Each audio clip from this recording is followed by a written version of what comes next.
JDS ಮೈತ್ರಿ ಗಟ್ಟಿಯಾಗ್ತಾ ಇದೆ. SIR ವಿಚಾರದಲ್ಲಿ ಎರಡೂ ಪಕ್ಷದ ನಾಯಕರು ಒಗ್ಗಟ್ಟು ಪ್ರದರ್ಶನ ಮಾಡ್ತಿದ್ದಾರೆ. ಹೋರಾಟ ಪ್ರತಿಭಟನೆ ಅಂತ ಬಂದಾಗ ನಾನೊಂದು ತೀರಾ ನೀನೊಂದು ತೀರಾ ಅಂತ ಇದ್ದಂತಹ ನಾಯಕರು ಇದೀಗ ಕಾಂಗ್ರೆಸ್ ಸರ್ಕಾರದ ವಿರುದ್ಧ ಒಟ್ಟಿಗೆ ತಿರುಗಿ ಬಿದ್ದಿದ್ದಾರೆ.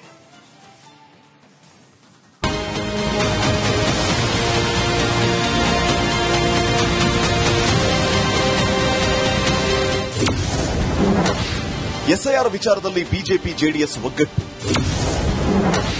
ಕಾಂಗ್ರೆಸ್ ಸರ್ಕಾರದ ವಿರುದ್ಧ ಮೈತ್ರಿ ಜಂಟಿ ಹೋರಾಟ. ಲೋಕಸಭೆ ಚುನಾವಣೆ ಸಂದರ್ಭದಲ್ಲಿ ಜೆಡಿಎಸ್ ಬಿಜೆಪಿ ಜೊತೆ ಅಧಿಕೃತವಾಗಿ ಮೈತ್ರಿ ಮಾಡಿಕೊಂಡು ಎನ್ಡಿಎ ಭಾಗವಾಗಿ ಚುನಾವಣೆಗೆ ಸ್ಪರ್ಧೆ ಮಾಡಿತು. ಆದರೆ ಅಂದಿನ ಗೆಲುವು ಬಿಜೆಪಿ ಜೆಡಿಎಸ್ ಹೀಗೆ ಹೋದ್ರೆ ಮುಂದೆ ಸರ್ಕಾರ ಪಕ್ಕಾ ಅನ್ನೋ ಚರ್ಚೆ ಶುರುವಾಗಿತ್ತು. ಆದರೆ ಬರ್ತಾ ಬರ್ತಾ ಬಿಜೆಪಿ ಜೆಡಿಎಸ್ ನಡುವೆ ಸಮನ್ವಯತೆ ಇಲ್ಲದಂತಾಯಿತು.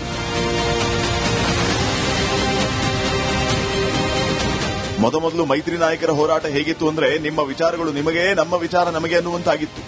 ಒಂದೇ ವಿಷಯಗಳಿಗೆ ಪ್ರತ್ಯೇಕ ಹೋರಾಟ ಮಾಡಿರುವ ಉದಾಹರಣೆಯೂ ಇದೆ. ಆದರೆ ಇದೀಗ ಎಸ್ಐಆರ್ ವಿಚಾರವಾಗಿ ಪ್ರತ್ಯೇಕ ಹೋರಾಟ ಆರಂಭ ಆದರೂ ತಡವಾಗಿ ಬಿಜೆಪಿ ಜೆಡಿಎಸ್ ನಾಯಕರು ಒಗ್ಗಟ್ಟು ಪ್ರದರ್ಶನಕ್ಕೆ ಮುಂದಾಗಿದ್ದಾರೆ. ಒಂಟಿಯಾಗಿ ಹೋಗುವುದರಿಂದ ಸರ್ಕಾರವನ್ನು ಮಣಿಸುವುದಕ್ಕೆ ಸಾಧ್ಯ ಇಲ್ಲ ಅನ್ನೋದು ಮೈತ್ರಿ ನಾಯಕರಿಗೆ ಸ್ಪಷ್ಟವಾಗಿದೆ. ಸರ್ಕಾರದ ಷಡ್ಯಂತ್ರ ತಡಿಬೇಕಾದ್ರೆ ಒಗ್ಗಟ್ಟಾಗಿ ಎದುರಿಸಬೇಕು ಅಂತ ಜಂಟಿ ಹೋರಾಟ ಶುರು ಮಾಡಿದ್ದಾರೆ.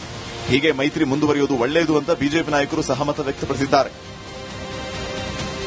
ಇವತ್ತು ಎರಡೂ ಪಕ್ಷಗಳ ಸಮನ್ವಯತೆ ನನ್ನ ಪ್ರಕಾರ ಚೆನ್ನಾಗಿದೆ. ರಾಜ್ಯದಲ್ಲಿ ಅದು ಮುಂದುವರಿಯುತ್ತೆ ಅಂತೇಳಿ ನಾನಂತೂ ವೈಯಕ್ತಿಕವಾಗಿ ಅನ್ಕೊಂಡಿದ್ದೀನಿ. ಮತ್ತು ನಮ್ಮ ಹೈಕಮಾಂಡ್ ಏನ್ ತೀರ್ಮಾನ ಮಾಡ್ತಾರೆ ಅದರಂತೆ ನಾವೆಲ್ಲ ಕೂಡ ಒಪ್ಕೊಳ್ಬೇಕಾಗ್ತದೆ. ನನ್ನ ವೈಯಕ್ತಿಕವಾದಂತ ವಿಚಾರಗಳು ಇದರಲ್ಲಿ ಏನು ಬರೋದಿಲ್ಲ. ಅಲ್ಟಿಮೇಟ್ಲಿ ಪಾರ್ಟಿ ಏನ್ ಹೇಳುತ್ತೆ ಅದನ್ನೆಲ್ಲ ಕೂಡ ನಾವು ಮಾಡಬೇಕು. ಇದರ ನಡುವೆ ಬಿಜೆಪಿ ಜೆಡಿಎಸ್ ಜಂಟಿ ಹೋರಾಟಕ್ಕೆ ಕಾಂಗ್ರೆಸ್ ಹೆದರಿದಂತೆ ಕಾಣ್ತಾ ಇದೆ. ಜೆಡಿಎಸ್ ಜೊತೆಗಿನ ಮೈತ್ರಿಯನ್ನ ಬಿಜೆಪಿ ಯಾವಾಗ ಬೇಕಾದರೂ ಬಿಡಬಹುದು ಅಂತ ಕೆಪಿಸಿಸಿ ಅಧ್ಯಕ್ಷ ಹರಿಪ್ರಸಾದ್ ಹೇಳಿದ್ದು, ಹರಿಪ್ರಸಾದ್ ಹೇಳಿಕೆಗೆ ಬಿಜೆಪಿ ಎಂಎಲ್ಸಿ ಎನ್ ರವಿಕುಮಾರ್ ತಿರುಗೇಟು ನೀಡಿದ್ದಾರೆ. ಕಾಂಗ್ರೆಸ್ ರೀತಿ ಮೈತ್ರಿ ಮಾಡಿಕೊಂಡು ಬೆನ್ನಿಗೆ ಚೂರಿ ಹಾಕೋ ಕೆಲಸ ಮಾಡಲ್ಲ. ಈಗಾಗಲೇ ರಾಜ್ಯದಲ್ಲಿ ಜೆಡಿಎಸ್ ಜೊತೆ ಸೇರಿ ಉತ್ತಮ ಆಡಳಿತ ನೋಡಿದ್ದೇವೆ. ಬಿಹಾರದಲ್ಲಿ ಜೆಡಿಯು ಜೊತೆ ಸರ್ಕಾರ ಮಾಡ್ತಾ ಇದ್ದೀವಿ. ವಾಜಪೇಯಿ ಕಾಲದಿಂದ ಹಿಡಿದು ಈಗಲೂ ಉತ್ತಮ ಮೈತ್ರಿ ಸರ್ಕಾರ ನೀಡ್ತಾ ಇದ್ದೇವೆ. ಒಮ್ಮೆ ನಿಮ್ಮ ಪಕ್ಷದ ಹಿಸ್ಟರಿ ತೆಗೆದು ನೋಡಿ ಅಂತ ತರಾಟೆಗೆ ತೆಗೆದುಕೊಂಡಿದ್ದಾರೆ. ಬಿಜೆಪಿ ಜೆಡಿಎಸ್ ಆಮೇಲೆ ಬಿಜೆಪಿ ಮತ್ತೆ ನಮ್ಮ ಇದರಲ್ಲಿ ಬಿಹಾರದಲ್ಲಿರ್ತಕ್ಕಂಥ ನಮ್ಮ ಅಲಯನ್ಸ್ ಜೆಡಿಯು ಅದೇ ತರ ಅನೇಕ ಸಂಘಟನೆಗಳ ಜೊತೆನಲ್ಲಿ ಅನೇಕ ಪಾರ್ಟಿಗಳ ಜೊತೆನಲ್ಲಿ ನಮ್ದು ಅಲಯನ್ಸ್ ಇದೆ. ನಿಮ್ ತರ ನಾವು ಕಿತ್ತಾಡ್ತಾ ಇಲ್ಲ. ಮಮತಾ ಬ್ಯಾನರ್ಜಿ ಜೊತೆ ನಿಮ್ದು ಅಲಯನ್ಸ್ ಇತ್ತು. ನಿಮ್ಗೊಂದು ಸೀಟ್ ಕೊಟ್ರ ಕೊಡ್ಲಿಲ್ಲ. ಎಸ್ಪಿ ಜೊತೆನಲ್ಲಿ ನಿಮ್ದು ಅಲಯನ್ಸ್ ಇತ್ತು.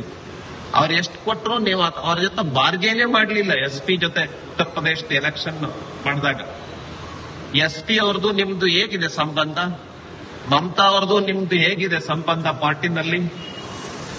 ಅದೇ ತರ ಬೇರೆ ಬೇರೆ ಪಾರ್ಟಿಗಳ ಜೊತೆನಲ್ಲಿ ನಿಮ್ಮ ಕಾಂಗ್ರೆಸ್ನ ರಿಲೇಷನ್ ಹೆಂಗಿದೆ ಮೊದಲು ಅದನ್ನ ಆತ್ಮಾವಲೋಕನ ಮಾಡ್ಕೊಳ್ಳಿ. ಮತ್ತು ಸಮ್ಮಿಶ್ರ ಸರ್ಕಾರ ಮಾಡಿದಾಗ್ಲೆಲ್ಲ ಬಹಳ ಚೆನ್ನಾಗಿ ಸಮ್ಮಿಶ್ರ ಸರ್ಕಾರದ ಬೇರೆ ಬೇರೆ ಜೊತೆನಲ್ಲಿ ಪಕ್ಷಗಳ ಜೊತೆನಲ್ಲಿ ಒಳ್ಳೆಯ ಸಂಬಂಧವನ್ನ ಇಟ್ಕೊಂಡಿರ್ತಕ್ಕಂಥ ಏಕೈಕ ಪಾರ್ಟಿ ಯಾವ್ದಪ್ಪ ಅಂತ ಹೇಳಿದ್ರೆ ಒಂದು ಭಾರತೀಯ ಜನತಾ ಪಾರ್ಟಿ. ಯಾವಾಗ್ಲಿಂದ ಅಂತ ಹೇಳಿದ್ರೆ ಅಟಲ್ ಬಿಹಾರಿ ವಾಜಪೇಯಿ ಅವರ ಕಾಲದಿಂದ